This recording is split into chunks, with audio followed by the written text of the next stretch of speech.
नमस्ते मेरे प्यारे दोस्तों, हम लोग आने वाले सभी एग्जाम के लिए करंट अफेयर की सटीक एवं शानदार तैयारी कर रहे हैं। आज हम लोग मोस्ट एक्सपेक्टेड और selected current affair 500 question series में है ना, टोटल 500 क्वेश्चन आपको सेलेक्टेड प्रश्न करंट अफेयर का बताएंगे। ठीक है, उसका ये पार्ट 8 वीडियो है। ठीक है, जो पीछे का वीडियो नहीं देखे हैं वो प्ले लिस्ट में जाकर जरूर देख लीजिएगा। सभी अति महत्वपूर्ण प्रश्न है, सभी सेलेक्टेड प्रश्न है और जिसकी आने की 100% संभावना है। यानी करंट अफेयर से क्वेश्चन जब भी आएगा तो इस चैनल के सारे वीडियो अगर देख लेते हैं तो सारे क्वेश्चन यहाँ से लड़ेगा क्वेश्चन करंट अफेयर का।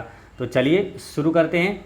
आज का पहला क्वेश्चन है कि मई 2024 में गौतम बुद्ध की कौन सी जयंती मनाई गई है। तो मई 2024 में गौतम बुद्ध की 2586वीं जयंती मनाई गई है। ठीक है, 2586वीं जयंती मनाई गई है। गौतम बुद्ध का जन्म कब हुआ था? तो 563 ईसा पूर्व में हुआ था। ठीक है, 563 ईसा पूर्व में। अब गौतम बुद्ध का जन्म और महावीर स्वामी का जन्म, ये दोनों का जन्म जो है कन्फ्यूजन हो जाता है कभी कभी, है ना। अगर कुछ दिन पढ़ने छोड़ देते हैं, इसका रिवीजन नहीं करते हैं तो कन्फ्यूजन हो जाता है कि एक्सचेंज हो जाता है किसका जन्म कब हुआ था। जैसे कि महावीर स्वामी का जन्म कब हुआ था? तो 540 ईसा पूर्व में हुआ था। ठीक है, तो ये दोनों में कभी कन्फ्यूजन ना हो और आप भूले नहीं। तो इसे याद कैसे रखना है? देखिए, गौतम बुद्ध ने गौतम 63 गौतम बुद्ध का जन्म कब हुआ? 63 वाला ना, 563 ईसा पूर्व, गौतम 63। अब कोई कन्फ्यूजन नहीं है, आपको दिमाग में तुरंत रिलेट हो गया ये गौतम बुद्ध वाला, ये 63 वाला होगा। अब महावीर स्वामी का जन्म 540 ईसा पूर्व में हुआ था। ठीक है, गौतम बुद्ध का जन्म हुआ कहाँ? लुम्बिनी में हुआ था, है ना, जो कि अभी नेपाल में है। नेपाल के लुम्बिनी में हुआ था 563 ईसा पूर्व में। और महावीर स्वामी का जन्म हुआ था 540 ईसा पूर्व में। कहाँ हुआ था? वैशाली के कुंडग्राम में हुआ था। गौतम बुद्ध का मृत्यु कहाँ हुआ था, ये क्वेश्चन पूछा जाता है। ठीक है, गौतम बुद्ध और महावीर स्वामी से निश्चित रूप से एग्जाम में क्वेश्चन पूछा जाता है और हमेशा पूछा जाता है। ठीक है, कुछ इंपॉर्टेंट क्वेश्चन है, बस वही क्वेश्चन बार बार रिपीट होते रहता है। ठीक है, तो इसलिए सारे इंपॉर्टेंट चीज़ें आपको याद रखना है। ठीक है, गौतम बुद्ध का मृत्यु जो हुआ 483 ईसा पूर्व में कुशीनगर में हुआ था और महावीर स्वामी का जो मृत्यु 468 ईसा पूर्व में पावापुरी में हुआ था ना, राजगीर के पावापुरी में हुआ था। ठीक है, तो याद रखना है, गौतम बुद्ध की मृत्यु कुशीनगर और महावीर स्वामी की मृत्यु पावापुरी में हुआ था। ठीक है, अच्छा, गौतम बुद्ध ने अपना पहला उपदेश कहाँ दिया था? तो पहला उपदेश दिया था सारनाथ में। गौतम बुद्ध ने पहला उपदेश सारनाथ में, सर्वाधिक उपदेश तो श्रावस्ती में दिया था। ध्यान से सुनना है ना, आपको याद भी हो जाएगा।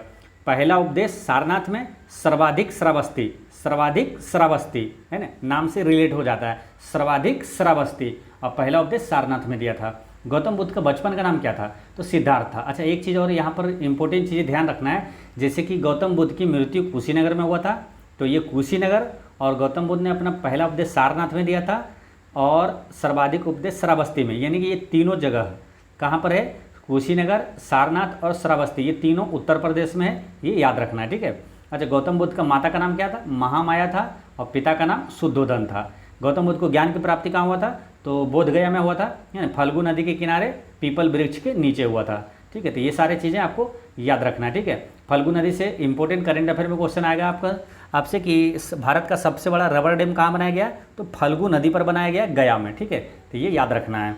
नेक्स्ट क्वेश्चन है, किस भारतीय पर्यावरणविद को गोल्डमैन पर्यावरण पुरस्कार 2024 के लिए चुना गया है? किस भारतीय पर्यावरणविद को गोल्डमैन पर्यावरण पुरस्कार 2024 के लिए चुना गया है? ठीक है, ऑप्शन 4 है, आप देख सकते हैं, है ना। इसका करेक्ट आंसर है आलोक शुक्ला, है ना। आलोक शुक्ला को ये पुरस्कार मिला है, गोल्डमैन पर्यावरण पुरस्कार 2024 दिया गया। किसको? तो आलोक शुक्ला को, ये भारतीय पर्यावरणविद है। ठीक है, तो याद रखना है। अब रही बात, ये रतन टाटा से भी एक दो करंट अफेयर इंपॉर्टेंट है। रतन टाटा को क्या उद्योग रत्न पुरस्कार दिया गया है? रतन टाटा को और महाराष्ट्र सरकार द्वारा दिया गया। और ऑस्ट्रेलिया का सर्वोच्च सम्मान है ना, रतन टाटा को दिया गया, ये भी याद रखना है। ठीक है, और अच्छा, एक क्वेश्चन याद रखना है, जैसे पर्यावरण से है तो एक क्वेश्चन और याद रखना है, आपको कन्फ्यूजन ना हो, इसलिए एक साथ यहाँ पर देखना चाहिए आपको कि सर्वश्रेष्ठ पर्यावरण अधिकारी पुरस्कार किसे दिया गया? तो ये मिला है दीपा भंडारे को, है ना। सर्वश्रेष्ठ पर्यावरण अधिकारी पुरस्कार दीपा भंडारे को मिला है और ये गोल्डमैन पर्यावरण पुरस्कार ये आलोक शुक्ला को मिला है। ठीक है, तो ये याद रखना है। नेक्स्ट है, एनटीपीसी ग्रीन एनर्जी लिमिटेड ने किस राज्य सरकार के साथ ग्रीन हाइड्रोजन के लिए समझौता किया है? एनटीपीसी यानी एनटीपीसी ये क्या है? भारत का ये महारत्न कंपनी है एनटीपीसी, ठीक है। ये ग्रीन एनर्जी लिमिटेड ने किस राज्य सरकार के साथ ग्रीन हाइड्रोजन के लिए समझौता किया है? तो इसका आंसर क्या हो जाएगा? किस राज्य सरकार के साथ? तो ये क्या? महाराष्ट्र के साथ है ना। इसका करेक्ट आंसर है महाराष्ट्र के साथ, ठीक है। अच्छा, महारत्न कंपनी में कितना मालूम? तो महारत्न कंपनी की संख्या हो गया 13, ये याद रखना है। अच्छा, महाराष्ट्र की बात हुई यहाँ, महाराष्ट्र का भी वर्तमान में भी मुख्यमंत्री कौन है? तो एकनाथ शिंदे है। महाराष्ट्र के वर्तमान राज्यपाल कौन है? तो रमेश बैस है। नेक्स्ट क्वेश्चन है, हाल ही में मध्य प्रदेश में विश्वविद्यालय संशोधन अधिनियम जो विधेयक है 2024 के माध्यम से विश्वविद्यालयों के कुलपति पद का नाम बदलकर क्या है ना किया जाना अनुमोदित किया गया है। तो देखिए, विश्वविद्यालय का जो होता क्या था? कुलपति होता है उसमें, लेकिन इसका नाम बदलकर क्या किया जाना अनुमोदित किया है? तो ये मध्य प्रदेश सरकार में ये विधेयक लाया गया है कि कुल गुरु कहा जाएगा, है ना। कुलपति को क्या कहा जाएगा? कुल गुरु कहा जाएगा, ठीक है। अब मध्य प्रदेश से करंट अफेयर में याद रखना है, मध्य प्रदेश के वर्तमान में मुख्यमंत्री कौन है? तो मोहन यादव है ना, बीजेपी से हैं। और वर्तमान राज्यपाल कौन है? मंगू भाई छगन भाई पटेल है, ठीक है।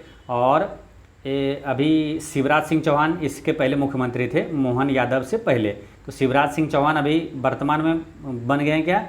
भारत का कृषि मंत्री शिवराज सिंह चौहान को बनाया गया, ठीक है। तो ये करंट अफेयर में याद रखना है, भारत के कृषि मंत्री शिवराज सिंह चौहान है।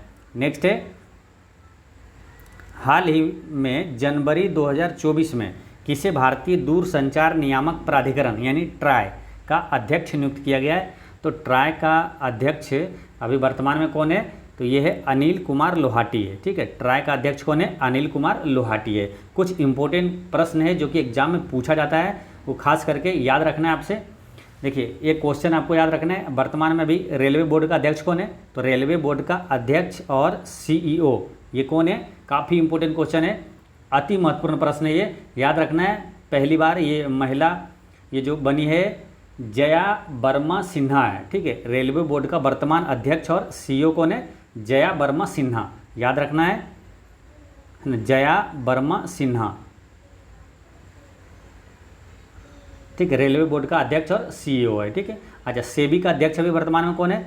तो पहली महिला अध्यक्ष बनी है सेबी का, ये है माधवी पुरी बुच, है ना, माधवी पुरी बुच है, ठीक है, याद रखना है। और एक क्वेश्चन ये आता है आपका कि केंद्रीय फिल्म प्रमाणन बोर्ड का सीईओ कौन है? तो रविंद्र भाकर है, याद रखना है। केंद्रीय फिल्म प्रमाणन बोर्ड के सीईओ रविंद्र भाकर है। और नेशनल स्कूल ऑफ ड्रामा के अध्यक्ष कौन है? तो परेश रावल है। नेशनल स्कूल ऑफ ड्रामा के अध्यक्ष कौन है? तो परेश रावल है। और एक क्वेश्चन याद रखना है, भारतीय फिल्म और टेलीविज़न संस्थान का अध्यक्ष कौन है? तो आर माधवन है, ठीक है। देखिए, एक है केंद्रीय फिल्म प्रमाणन बोर्ड, उसका सीईओ रविंद्र भाकर था, और भारतीय फिल्म और टेलीविज़न संस्थान के अध्यक्ष आर माधवन है। नेक्स्ट है, विश्व बैंक द्वारा वित्त वर्ष 2024-25 में भारत की आर्थिक विकास दर कितने प्रतिशत रहने का अनुमान लगाया गया है? काफ़ी इंपॉर्टेंट क्वेश्चन है। विश्व बैंक द्वारा वित्त वर्ष 2024-25 में भारत की आर्थिक विकास दर कितने प्रतिशत रहने का अनुमान लगाया गया है? ये विश्व बैंक है, वर्ल्ड बैंक द्वारा जो लगाया गया ये इंपॉर्टेंट होता है, तो आपको याद रखना है। इसका करेक्ट आंसर है 6.4% है ना। वर्ल्ड बैंक द्वारा अनुमान क्या लगाया गया? भारत का आर्थिक विकास दर कितना प्रतिशत? 6.4%, ठीक है। तो याद रखना है, इसका करेक्ट आंसर सी हो गया। नेक्स्ट क्वेश्चन है कि हाल ही में 2024 में अटेर महोत्सव का आयोजन कहाँ किया गया है? तो अटेर महोत्सव का आयोजन किया गया मध्य प्रदेश में, ठीक है, याद रखना है। अटेर महोत्सव का आयोजन कहाँ किया गया? मध्य प्रदेश में। अब क्या है, महोत्सव से क्वेश्चन निश्चित रूप से एग्जाम में आता है करंट अफेयर में, ठीक है, कि ये महोत्सव कहाँ मनाया गया, ये महोत्सव कहाँ मनाया जाता है, तो ये सब क्वेश्चन क्या याद रखना है। तो कुछ यहाँ पर देखते हैं इंपॉर्टेंट क्वेश्चन, ठीक है। जैसे कि गणगौर उत्सव ये किस राज्य में मनाया जाता है? तो गणगौर है ना, गणगौर उत्सव ये गणगौर राजस्थान में मनाया जाता है। देखिए, खुबानी खिलना महोत्सव लद्दाख में मनाया जाता है। एक पोइला बैसाख उत्सव है ना, पोइला बैसाख उत्सव ये मनाया जाता है कहाँ मनाया जाता है? बांग्लादेश में ना। इंपॉर्टेंट क्वेश्चन है, पोइला बैसाख उत्सव बांग्लादेश में मनाया जाता है। एक है फूलदेई उत्सव। फूलदेई उत्सव ये मनाया जाता है उत्तराखंड में। फूलदेई उत्सव उत्तराखंड में, इसे याद ऐसे रख लीजिएगा, रिलेट करके देखिए फूलों की घाटी कहाँ है, वो उत्तराखंड में है, वहीं से रिलेट करिएगा। फूलदेई उत्सव जो है उत्तराखंड में मनाया जाता है। एक सूरज कुंड शिल्प मेला, ये कहाँ लगता है, ये हरियाणा के फरीदाबाद में है ना। सूरज कुंड शिल्प मेला ये कहाँ लगता है, तो हरियाणा के फरीदाबाद में, ठीक है। तो ये सारे इंपॉर्टेंट करंट अफेयर है, आपको याद रखना है। नेक्स्ट है कि विजय हजारे ट्रॉफी 2023 का विजेता कौन रहा है, तो विजय हजारे ट्रॉफी 2023 का विजेता है हरियाणा, ठीक है। ये पहली बार जीता है इसलिए महत्वपूर्ण बन जाता है। विजय हजारे ट्रॉफी 2023 का विजेता है हरियाणा है, ठीक है। उप विजेता है राजस्थान, है ना, राजस्थान को हराकर हरियाणा जीता था, ठीक है। अच्छा, रणजी ट्रॉफी 2023-24 का विजेता कौन है, तो रणजी ट्रॉफी 2023-24 का विजेता है मुंबई, ठीक है, याद रखना है। रणजी ट्रॉफी क्वेश्चन पूछा जाता है, तो रणजी ट्रॉफी का विजेता मुंबई है। अच्छा, क्रिकेट वर्ल्ड कप जो हुआ पुरुष का वनडे क्रिकेट विश्व कप का विजेता कौन है, तो वो जीता है ऑस्ट्रेलिया, भारत को 6 विकेट से हराकर जीता था, ठीक है। अच्छा, अभी जो IPL हुआ है, IPL जो 2024 में हुआ है, वो कौन सा संस्करण था, ठीक है, ये भी पूछा जाता है। तो ये 17वां संस्करण था, ठीक है। IPL की शुरुआत कब हुआ था, 2000 कब हुआ था, 8 में ना, 2008 में हुआ था, और ये 17वां संस्करण है 2024 में। और IPL 2024 का विजेता कौन है, तो कोलकाता जीता है ना, कोलकाता नाइट राइडर्स जीता है हैदराबाद को हराकर, ठीक है, ये याद रखना है। नेक्स्ट है, हाल ही में निम्नलिखित में से किस मंत्रालय की झांकी ने गणतंत्र दिवस परेड 2024 में प्रथम पुरस्कार जीता है, तो इसका आंसर क्या होगा। हाल ही में निम्नलिखित में से किस मंत्रालय की झांकी ने गणतंत्र दिवस परेड 2024 का प्रथम पुरस्कार जीता है, तो संस्कृति मंत्रालय ने जीता है, ठीक है। यहाँ पर 2 अति महत्वपूर्ण प्रश्न है। अगर मंत्रालय पूछे तो सर्वश्रेष्ठ झांकी पुरस्कार है संस्कृति मंत्रालय, अगर राज्य पूछे तो वो है उड़ीसा, ठीक है, याद रखना है उड़ीसा। सर्वश्रेष्ठ झांकी का पुरस्कार किस राज्य को मिला है, तो उड़ीसा को मिला है, ठीक है। तो ये भी याद रखना है, तो दोनों चीज़ें याद रखना है, ये क्वेश्चन पूछा जाता है। अच्छा, 2024 का है वो कौन सा था गणतंत्र दिवस, 75वां, और 75वें गणतंत्र दिवस 2024 में मुख्य अतिथि कौन थे, तो वो थे फ्रांस के राष्ट्रपति इमैनुअल मैक्रोन, है ना, फ्रांस के राष्ट्रपति इमैनुअल मैक्रोन थे। नेक्स्ट है, एशियाई खेल 2023 में किस खेल में भारतीय खिलाड़ियों द्वारा सबसे अधिक स्वर्ण पदक जीता है, मतलब किस खेल में सबसे ज़्यादा स्वर्ण पदक एशियाई खेल 2023 में जीता था, तो ये जीता है मालूम किस में, शूटिंग में, है ना, शूटिंग में सबसे ज़्यादा स्वर्ण पदक जीता है भारत ने। और कितना जीता है शूटिंग में, कितना पदक जीता था, तो शूटिंग में ये शायद 7 स्वर्ण पदक जीता था, ठीक है। देखिए भारत ने कुल कितने पदक जीता था, तो 107 पदक जीता है टोटल, ठीक है। 107 की जैसे पूछ लिया जाएगा एशियाई खेल 2023 में भारत ने कुल कितने पदक जीते, तो 107 पदक जीते थे। और स्वर्ण पदक कितना जीता, टोटल जीता है 28 स्वर्ण, ठीक है, 28 गोल्ड जीता था और 38 सिल्वर मेडल, ठीक है, रजत जिसको कहते हैं ना, रजत मेडल। तो और 41 है कांस्य पदक, है ना, 41 कांस्य पदक यानी ब्रॉन्ज, 41 ब्रॉन्ज मेडल जीता है। टोटल कितना हो गया, 107, ठीक है, 107 पदक भारत ने एशियाई खेल 2023 में जीता था। अब यहाँ से क्वेश्चन पूछा जाता है कि एशियाई खेल जैसे जो हुआ वो कहाँ हुआ, तो 2023 में जो है ये चीन के होंगझोउ में हुआ था, चीन के होंगझोउ में हुआ था। और एशियाई खेल 2026 कहाँ होगा, ये हर 4 साल में होता है, ठीक है, ये ध्यान रखना है। किसी कारणवश है ना आगे पीछे कभी हो जाता है, लेकिन ये 4 साल में होता है। तो एशियाई खेल 2026 जो है वो होगा आइची नोगाया, है ना, आइची नागोया जापान में, ठीक है। ये कहाँ होगा, आइची ये जगह का नाम है, ये जो कि जापान में है। आइची और नागोया ये जापान में होगा। एशियाई खेल 2026 का आयोजन जापान में होगा, ये मेन चीज़ें याद रखना है। एशियाई खेल 2026 कहाँ होगा, जापान में होगा। नेक्स्ट है कि हाल ही में G20 संगठन का 21वां सदस्य किसे बनाया गया है, तो G20 संगठन का 21वां सदस्य बनाया कौन, अफ्रीकी संघ बना है ना, अफ्रीकी यूनियन। देखिए अफ्रीकी संघ बना 21वां सदस्य। G20 नाम ही इस पला था क्योंकि इसमें सदस्य देश जो था 20 गो था, ठीक है। अब क्या 21वां सदस्य बना है इसका, कौन, अफ्रीकी संघ बना है। अब G20 से अति महत्वपूर्ण प्रश्न आ जाता है कि G20 शिखर सम्मेलन 2023 कहाँ हुआ था, 2024 कहाँ होगा, इस टाइप के प्रश्न पूछा जाता है, ठीक है। तो G20 2023 जो है अपने भारत में ही हुआ था, और G20 2024 कहाँ होगा, तो ये ब्राज़ील में होगा, ठीक है, याद रखना कहाँ होगा, ब्राज़ील में। अच्छा, इस टाइप के प्रश्न आता है जैसे कि संयुक्त राष्ट्र जलवायु परिवर्तन सम्मेलन, है ना, संयुक्त राष्ट्र जलवायु परिवर्तन सम्मेलन को, इसको बोला जाता है कोप भी बोला जाता है ना, कोप, ये 28 ये कहाँ हुआ, 2023 में है ये, कोप 28 जो है 2023 में हुआ था। ये कहाँ हुआ था, तो ये संयुक्त अरब अमीरात के दुबई में हुआ था, ठीक है। कहाँ हुआ था और कहाँ होगा, ये दोनों चीज़ें याद रखना चाहिए।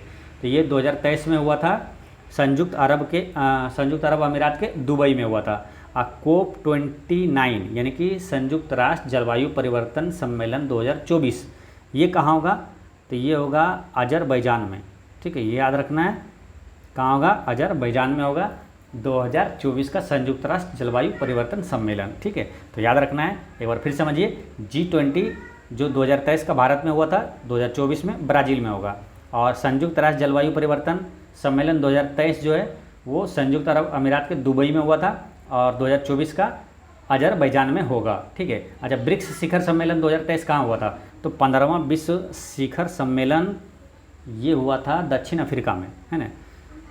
15वां ब्रिक्स शिखर सम्मेलन 2023 ये हुआ था दक्षिण अफ्रीका में, और 16वां शिखर सम्मेलन जो है ब्रिक्स शिखर सम्मेलन 2024 ये कहाँ होगा, तो रूस में होगा, ठीक है।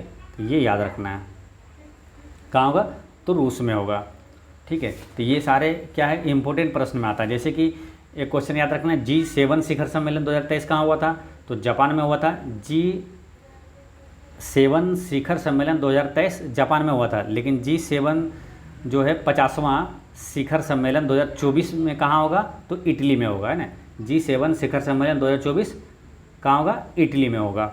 नेक्स्ट है, फरवरी 2024 में समान नागरिक संहिता लागू करने वाला राज्य कौन बना है, तो समान नागरिक संहिता लागू करने वाला राज्य फरवरी 2024 में कौन बना है, तो ये बने हैं उत्तराखंड, है ना, उत्तराखंड बना है। अच्छा, समान नागरिक संहिता ये किस अनुच्छेद में है ना, काफ़ी इंपॉर्टेंट क्वेश्चन है, ये काफ़ी चर्चा में भी रहा है, तो करेंट अफेयर में भी पूछा जाएगा और पॉलिटिकल साइंस से क्वेश्चन भी पूछा जाएगा। तो करेंट अफेयर तो हो गया, ये उत्तराखंड में पहले लागू होता, और समान नागरिक संहिता किस अनुच्छेद में है, तो ये अनुच्छेद 44 में है। इसे याद कैसे रख लेना ताकि आप भूले ना, कन्फ्यूजन भी ना हो। देखिए, समान नागरिक संहिता, समान यानी 2 समान अंक वाला, 4 है ना, थोड़ा सा हिंट करने याद रहेगा, आप ऑप्शन देख के वहाँ टिक कर दीजिएगा। समान नागरिक संहिता यानी समान अंक वाला 4 है ना, अनुच्छेद 44 में है, ठीक है। तो ये याद रखना है।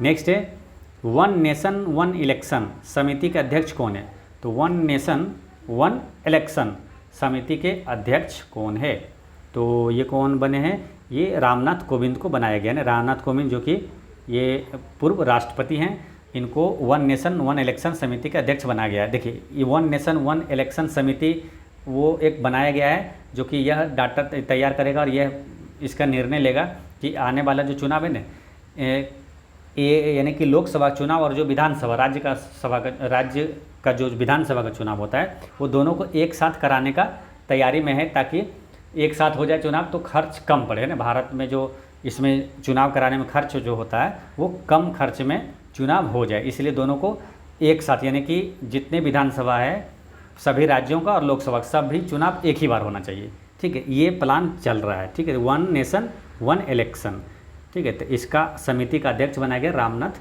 कोविंद को बनाया गया, ठीक है। अच्छा, चुनाव जो भारत निर्वाचन आयोग की स्थापना कब हुआ मालूम, ये हुआ था 25 जनवरी 1950 को, ठीक है, 25 जनवरी 1950 को हुआ था। और यही 25 जनवरी से ने राष्ट्रीय मतदाता दिवस मनाया जाता है। क्वेश्चन आता है राष्ट्रीय मतदाता दिवस कब मनाया जाता है, तो 25 जनवरी को राष्ट्रीय मतदाता दिवस मनाया जाता है, ठीक है। तो ये याद रखना है। अच्छा, एक क्वेश्चन आता है कि किस संविधान संशोधन के तहत जो मतदान देने की आयु है 21 वर्ष से घटाकर 18 वर्ष कर दिया गया, तो किस संविधान संशोधन के तहत, 61वां संविधान संशोधन के तहत ये कर दिया गया, 21 वर्ष से घटाकर 18 वर्ष कर दिया गया था, ठीक है। तो ये याद रखना है। नेक्स्ट है,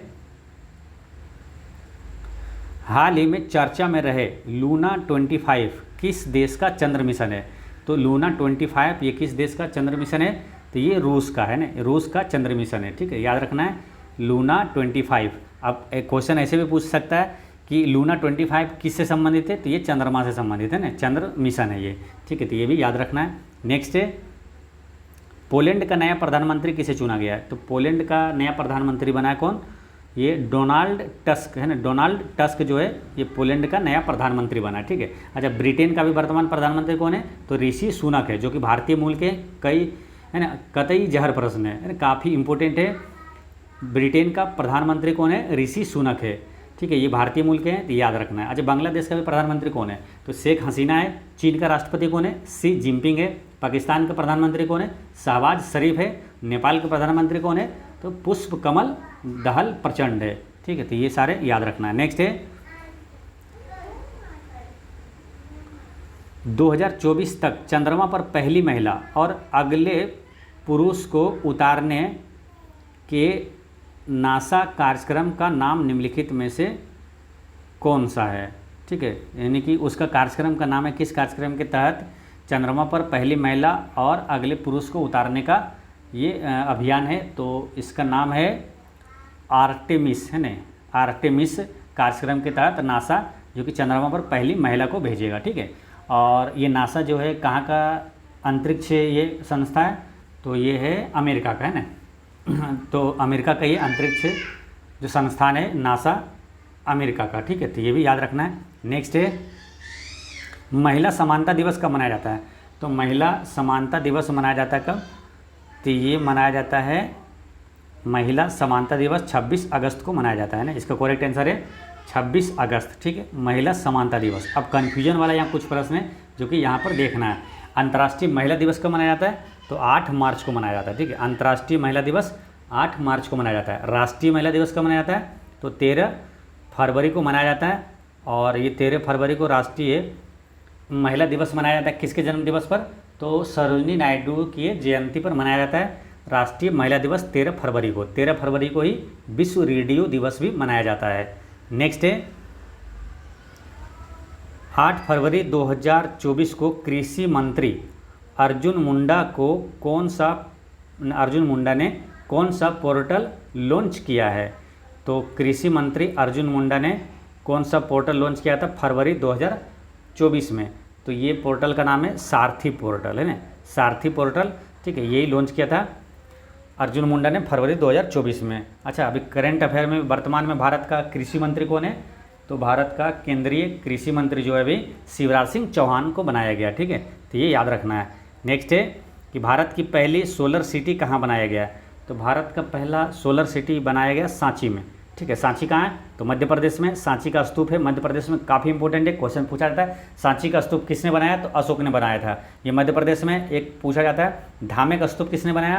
तो धामे का स्तूप को भी अशोक ने बनवाया था। धामे का स्तूप ये उत्तर प्रदेश में। ठीक है, तो ये चीज़ें ध्यान रखना है। अच्छा एक अति महत्वपूर्ण प्रश्न है कि अंतर्राष्ट्रीय सौर गठबंधन का मुख्यालय कहाँ है? तो वो है हरियाणा में। ठीक है, क्योंकि इसलिए महत्वपूर्ण है कि एकमात्र अंतर्राष्ट्रीय कोई संगठन है, गठबंधन है जिसका मुख्यालय अपने भारत में है। तो वो कौन सा है? अंतर्राष्ट्रीय सौर गठबंधन का मुख्यालय हरियाणा में है। नेक्स्ट है फरवरी 2024 में उत्तराखंड की पहली महिला मुख्य न्यायाधीश कौन बनी है? तो फरवरी 2024 में उत्तराखंड की पहली महिला मुख्य न्यायाधीश कौन बनी है? तो ये पहली महिला मुख्य न्यायाधीश बनी है न्यायमूर्ति रितु बाहरी, न्यायमूर्ति रितु बाहरी। अब अति महत्वपूर्ण प्रश्न यहाँ पर एक्स्ट्रा जो बता रहे हैं ये भी काफ़ी महत्वपूर्ण है, स्टैटिक जीके में याद रखना आपको। भारत की जो सुप्रीम कोर्ट की है पहली महिला न्यायाधीश कौन बनी थी? तो फातिमा बीबी। कौन बनी थी? कौन बीबी? फातिमा बीबी।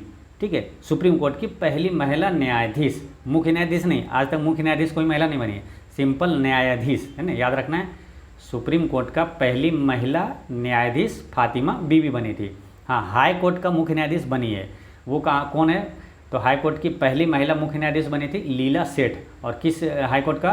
तो हिमाचल प्रदेश हाई कोर्ट का मुख्य न्यायाधीश बनी थी लीला सेठ।